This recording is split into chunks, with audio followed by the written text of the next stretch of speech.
Alright, I'm going to show you how to get four-wheel drive back in your rig when your vacuum axle disconnect goes out. Mine has gone out, and I'm going to show you how to fix it quickly for free. There's 4 bolts that are 7/16 or 11 millimeter holding this in. Take it out, and I'm going to show you what I've done here. So there's this giant C-clip that goes right on this inside edge here. Turn the light on.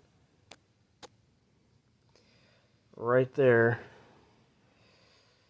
which is actually this spot right here. What I've done is took this C-clip out, slid the rod over, took out these 2 C-clips. Normally this shift fork rides right in here and it slides back and forth.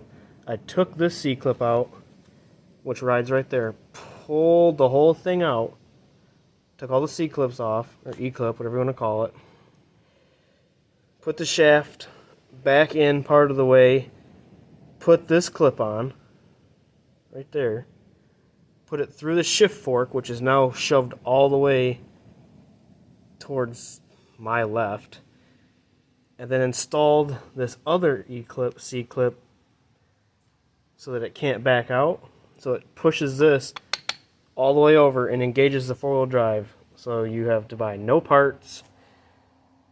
Is it going to work? Yes. Is this the right way to do it? Definitely not. But sometimes the right way isn't the right way, and the wrong way saves your life. So give it a try.